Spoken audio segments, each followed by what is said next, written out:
Assam school tech ইনফোলৈ আপোনালোকক পুনৰবাৰ স্বাগতম জনাই আছোঁ।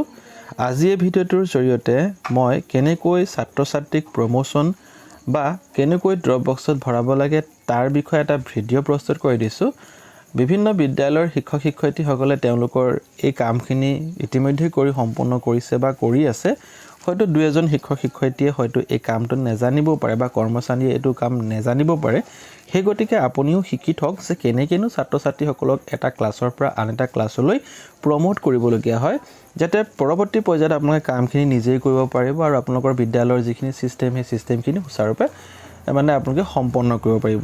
গতিকে প্ৰথমতে আপোনালোকে শিক্ষা সেতু পৰ্টেলত গৈ শিক্ষা সেতু অসম সাৰ্চ কৰি ল'ব। সাৰ্চ কৰাৰ পিছত সেই পৰ্টেলত লগইন হৈ প্ৰথমতে আপোনালোকৰ ইউডাইছ কোড পাছৱৰ্ড সেই যিখিনি দিবলগীয়া থাকে সেইখিনি দি ল'ব। দিয়াৰ পিছত আপুনি লগইন হ'ব আৰু লগইন হোৱাৰ পিছতে আপোনালোকে এনেকৈ ধৰণৰ এটা ইণ্টাৰফেচ পাব।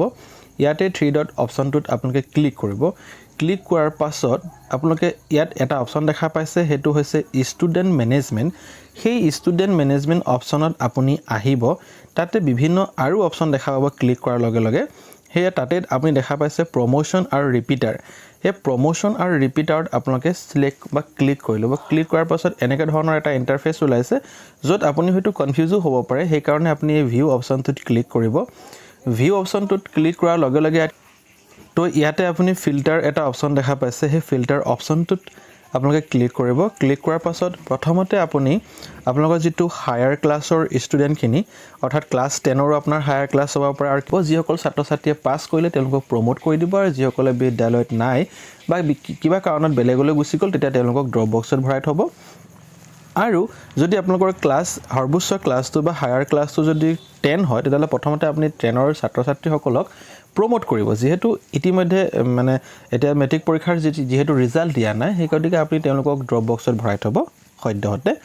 তো প্ৰথমতে আপুনি সেইখিনি কাম কৰিলে। তাৰপিছত আপোনালোকে ক্লাছ 9ৰ ছাত্ৰ-ছাত্ৰীসকল যিসকল ছাত্ৰ-ছাত্ৰীয়ে ইতিমধ্যে পাছ কৰিলে সেই 9ৰ ছাত্ৰ-ছাত্ৰীসকলক 10লৈ কেনেকৈ আপুনি প্ৰমোট কৰিব পাছ কৰাখিনিক। তো আপুনি ক্লাছ 9টো চিলেক্ট কৰি ল'ব। সিলেক্ট কৰাৰ লগে লগে ইয়াত বহুত ছাত্ৰ-ছাত্ৰীৰ নাম আছে। তো এই ছাত্ৰ-ছাত্ৰী গোটেইখিনি হয়তো আপোনালোকৰ বিদ্যালয়ৰ পাছ নকৰিবও পাৰে। সেইকাৰণে আপুনি কি কৰিব, প্ৰথমতে গোটেইখিনি সিলেক্ট কৰি ল'ব। সিলেক্ট কৰাৰ পাছত আপুনি দেখিলে যে এই ছাত্ৰ বা ছাত্ৰীগৰাকী পাছ কৰা নাই, তেতিয়াহ'লে আপুনি ইয়াত কি কৰিব, এই সিলেক্ট অপশ্যনটোক ক্লিক কৰি দিব। তাৰমানে এইটোৱে কি বুজাব যে সেই ছাত্ৰ বা ছাত্ৰীগৰাকী পাছ হোৱা নাই। তেনেকৈ আপুনি পৰ্যায়ক্ৰমে এইখিনি যিসকল ছাত্ৰ-ছাত্ৰী পাছ হোৱা নাই এনেকৈ ধৰণে আপুনি সিলেক্ট কৰি লৈ আপুনি এইখিনি আনচিলেক্ট কৰি দিব। আনচিলেক্ট কৰা মানে কি, সি আকৌ ক্লাছ 9তে থাকি যাবগৈ। আৰু যিসকলক এনেকৈ ব্লু কালাৰৰ যিটো টিক দিয়া আছে তেওঁলোকক কি বুজাইছে, তেওঁলোক আকৌ ক্লাছ 9ৰ পৰা 10লৈ যোৱাৰ যোগ্য হ'ল। গতিকে এই গোটেইখিনি কাম কৰাৰ পাছত আপোনালোকে কি কৰিব,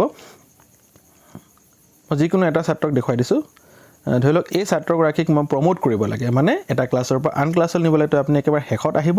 শেষত অহাৰ পিছত ইয়াত কিছুমান অপশ্যন পাব, প্ৰমোট, ডিমোট, ৰিপিটাৰ, ড্ৰপ বক্স আৰু ড্ৰপ আউট। গতিকে ছাত্ৰ-ছাত্ৰীক আপুনি প্ৰমোট কৰিলে এটা ক্লাছৰ পৰা আন ক্লাছলৈ গুচি যাব, বেলেগ ক্লাছলৈ গুচি যাব। আৰু যদি ৰিপিটাৰ হয় তাৰমানে সি একেই ক্লাছত থাকি যাব। আৰু যদি ডিমোট কৰে তাৰমানে সি 9ৰ পৰা ধৰি লওক সি 8লৈ আহি যাবগৈ। আৰু ড্ৰপ বক্স হ'লে আপুনি ধৰি লওক ছাত্ৰ বা ছাত্ৰীগৰাকী বিদ্যালয় এৰিলে বা কিবা কাৰণত বিদ্যালয় আহি থকা নাই, তেতিয়া আপুনি ড্ৰপ বক্সত ভৰাই থ'ব লাগিব। আৰু পৰৱৰ্তী পৰ্যায়ত যেতিয়া সেই ছাত্ৰ বা ছাত্ৰীগৰাকী বিদ্যালয়ত আহিব তেতিয়া তেওঁলোকক আকৌ ড্ৰপ বক্সৰ পৰা আপোনালোকৰ বিদ্যালয়লৈ আনিব লাগিব। বা সেই ছাত্ৰ বা ছাত্ৰীগৰাকী যদি বেলেগ এখন বিদ্যালয়ত পঢ়ি আছে তেতিয়া সেই যি বিদ্যালয়ত পঢ়ি আছে সেই বিদ্যালয়ৰ শিক্ষক-শিক্ষয়িত্ৰীসকলে আপোনাৰ বিদ্যালয়ৰ ড্ৰপ বক্সৰ পৰা সেই ছাত্ৰ-ছাত্ৰীসকলক লৈ যাব।